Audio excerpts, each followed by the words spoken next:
뉴스 보시면은 미국 4월달, 그러니까 5월달에 발표된 게 4월달 한 달간의 실업률이죠. 이게 3.4%로 54년 만에 최저치가 나왔다. 이런 뉴스 기사가 있어요. 미국의 강한 고용 상황이 지속되고 있는데, 자, 그럼 고용이 이렇게 좋으면 경제도 좋은 것이고 주식시장에도 호재고 다 좋은 거 아니냐? 대체 무엇이 문제냐? 이렇게 생각하실 수 있는데, 역사적으로 고용은 원래 후행 지표입니다. 여기 그림 보시면 1950년부터 2022년까지 미국 실업률과 요 세로선의 회색선이 경기 침체 구간들이거든요. 실업률이 이렇게 급등하는 구간들은 경기 침체가 왔을 때 이렇게 급등합니다. 그러니까 경기 침체가 오고 나서야 본격적으로 고용이 나빠진다는 거예요. 주식시장은 뭐 폭락이 이미 충분히 진행된 그런 중반 부분에서야 실업률이 급등을 한다는 거죠. 그래서 우리 같은 투자자들은 가장 실업률이 낮은 구간들 있죠. 그런 구간에 미세하게 올라가는 그런 흐름을 보고 우리 투자를 결정을 해야 되겠죠. 그래서 이렇게 3.4% 최저 실업률이 나온다 그래도 미세한 흐름 변화가 앞으로 생길 수 있기 때문에 이런 것들을 또 주의를 해야 되는 건데, 그것뿐만 아니죠. 항상 경기 침체 직전까지는 이렇게 역사적으로 고용 상황이 좋았어요. 그런데 지금은 뭐가 가장 큰 문제냐? 물가를 잡아야 하는 상황이라는 게 가장 큰 문제입니다. 1980년대 이후 최악의 물가죠. 금리를 지금까지 이렇게 빠르게 올렸는데 여전히 전년 대비 뭐 5%에 달하는 물가 상승률이 이렇게 높은 상황입니다. 그런데 더 큰 문제가 있죠. 미연준에서 기준금리를 결정하는 게 이 PC 물가라는 건데, 식품과 에너지를 제외한, 그러니까 우리 생활의 실제적인 이런 물가를 측정하는 게 근원 PC 물가 지수인데, 이게 최근에 굉장히 완만하게 하락을 하고 있어요. 이게 목표치가 2%인데 여기까지 내려가야 미연준이 기준금리를 인하를 할 텐데 1% 떨어지는데 1년 걸렸어요. 그러면은 내년에 이제 3% 떨어지고 후년에 2% 중반으로 가고 그 다음 해야 2% 깨고 내려가니까 3년 정도는 걸려야, 만약에 지금처럼 떨어진다면 그래야지 기준금리가 인하되겠구나, 이렇게 예상이 된다는 거죠. 그런데 뭐 물가라는 게 언젠간 떨어질 거 아니냐, 뭐 그냥 놔두면 되는 거 아니냐, 이렇게 생각하실 수도 있죠. 다분히 주식만 생각하시면. 그런데 미연준은 대체 왜 물가를 이렇게 빨리 내리려고 안달을 할까요? 뉴스 보시면 미국 임대료 급등에 취약계층의 주거난이 시작된다. 거의 460만 명이 집을 쫓겨날 판이다, 이런 얘기도 있고, 외식하기 겁나요. 미국에서 레스토랑이 지금 사라지고 있다고 합니다. 실제 사회를 구성하는 인원들은 대부분 다 잘 살진 않죠. 다수 취약계층이 존재하는데 이분들의 주거비, 식비 등이 지금 고물가 때문에 부담이 계속되고 있다는 겁니다. 이런 문제를 해결해 주지 않으면 폭동이 일어나고 난리가 나는 거죠. 그리고 원재료, 인건비 상승, 임대료 부담 등 때문에 사실상 경제 근간이 되는 이런 자영업자들이 몰락할 수 있을 정도로 이렇게 굉장히 어려운 상황들이 실제 경제에서는 나타나고 있다는 거예요. 그리고 특히 인플레이션을 우선적으로 못 잡으면 물가는 계속 높은데 경기는 침체되는 이 스태그플레이션이 앞으로 올 수 있는데, 이렇게 됐을 때 더 큰 경기 침체가 나타나기 때문에 일단 빨리 인플레이션을 잡아주는 게 미연준의 목표가 되는 거죠. 그래서 지금 물가를 잡아야 하는 상황이기 때문에 이렇게 고용 상황이 강하다는 게 마냥 호재로만 인식할 수 없는 이유예요. 왜 이렇게 물가가 안 잡힐까? 이 PC 물가지수 최근에 발표된 걸 보면 답이 나오는데, 주택, 유틸리티 등 이런 임대료 서비스, 이런 거 굉장히 가격이 많이 올라가고 있어요. 물론 이게 약간씩 주춤해지고 있습니다. 근데 나머지 식품 서비스, 운송 서비스, 기타 서비스, 이런 서비스 물가가 굉장히 많이 올라가면서 전체적인 물가를 끌어올리고 있어요. 왜 그렇죠?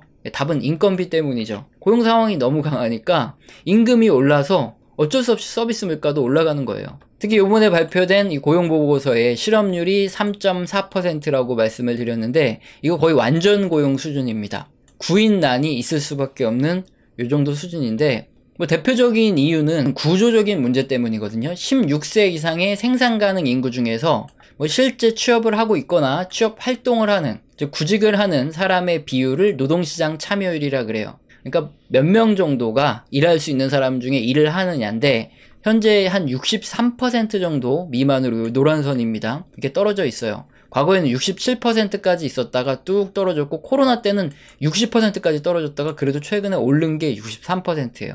그러다 보니까 일할 사람이 여전히 절대적으로 부족하다. 나머지 많이 쉬는 인원들이 좀 많아요. 당연히 실업률이 굉장히 낮을 수밖에 없는 이런 구조적인 문제가 있고, 그리고 미국의 실업률이 낮은 또 다른 이유가 있습니다. 이게 미국 제조업 노동자들이 몇 명인가 하는 지표인데 2010년부터 바닥을 찍고 거의 2010년 대비해서 뭐 한 25% 이상 쭉 올라가고 있어요. 그러니까 2010년부터는 다시 한번 본격적인 제조업 국가로 미국이 변신을 하고 있다는 겁니다. 1980년대만 해도 1900만 정도로 엄청나게 많았는데 이게 뭐 1200만까지 떨어졌다가 최근에 1300만이 넘어가고 있죠. 리쇼어링 영향으로 2010년부터 제조업의 일자리가 이렇게 풍부해진 거예요. 그렇다면 자연스럽게 제조업 노동자들의 임금 상승률도 이렇게 쭉 증가를 하고 있는 추세에 있죠. 그러면 제조업 근무자들의 임금이 인상된 게 물가에 큰 영향을 끼쳤냐? 그렇진 않아요. 물론 이제 4%대로 높긴 하지만 이게 서비스업 노동자들의 시간당 임금 상승률이거든요.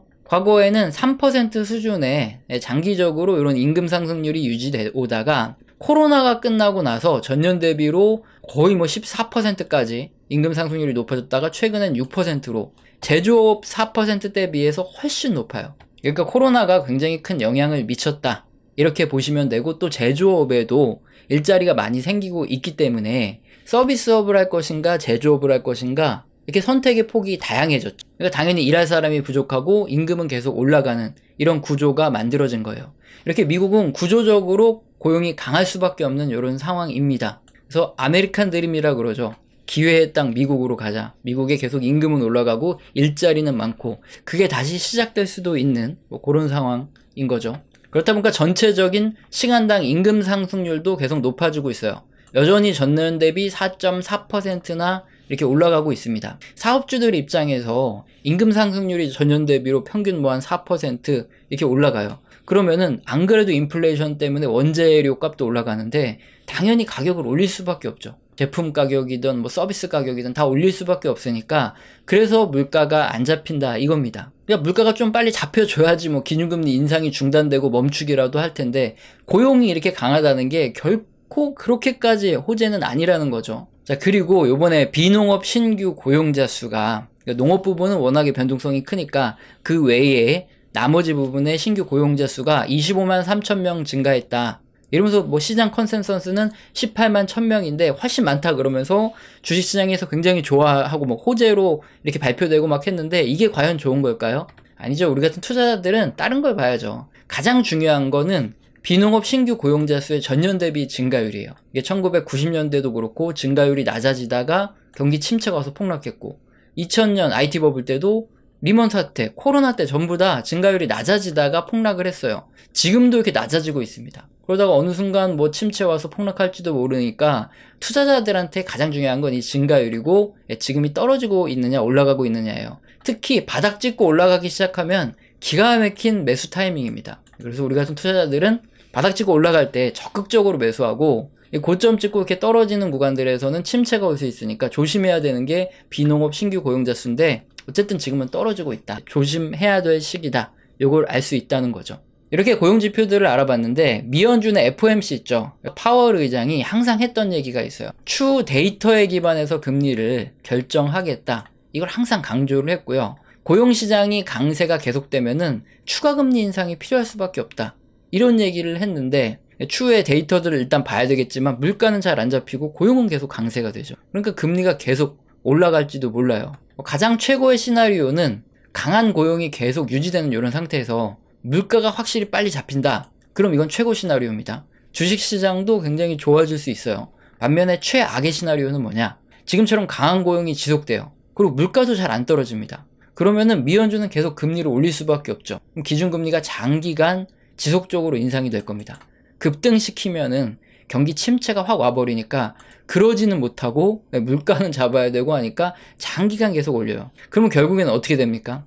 아무리 자산 가격이 높아도 금리가 계속 올라가면 결국에는 주식 부동산 가격이 폭락하고 나서 끝이 나요. 이게 최악의 시나리오라는 겁니다. 그래서 지금 실업률이 낮으니까 경기 침체 안 오겠지 하면서 주식시장 가자라는 건 정말 단기적인 그런 관점이고 일단 물가가 빠르게 떨어져야 가장 베스트한 시나리오인데 그게 진짜 주식시장의 호재예요. 그래서 앞으로 발표되는 물가지표들 있죠. 이번 달 물가지표 꼭 주시를 하고 모니터링을 해 드릴 거고요. 이게 더디게 떨어지면 앞으로 미연준이 추가 금리 인상을 뭐 한 번 또는 두 번, 뭐 세 번도 할 수 있으니까 이런 거에 대비를 해야 되겠고 물가가 생각보다 빠르게 떨어진다.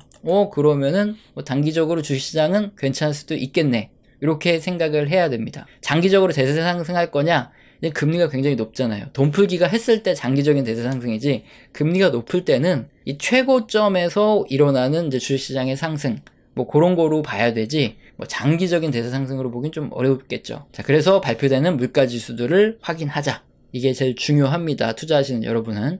우리 채널에서는 영상 시청하시고 도움이 되셔서 후원 주시는 감사하신 분들이 계십니다. 제가 말로만 때우지 않고 리액션을 제대로 하고 있습니다. 교육이라고 하기는 좀 뭐하는데, 어쨌든 한 달 동안 제가 교육처럼 소통할 수 있는 그런 것들 교육을 하고 있어요. 매주 진행해 드리고 있습니다. 거기서는 거시경제 사이클 뿐만 아니라 각 산업의 사이클, 거기 속한 종목, 뭐 기업들에 대한 이야기도 제가 해드리고 있습니다. 영상 하단에 설명란 읽어보시고 해당되시면 꼭 메일 주시길 바랍니다. 오늘 영상도 마음에 드셨다면 구독과 좋아요는 꼭 눌러주시고 지속적인 시청 부탁드립니다. 감사합니다.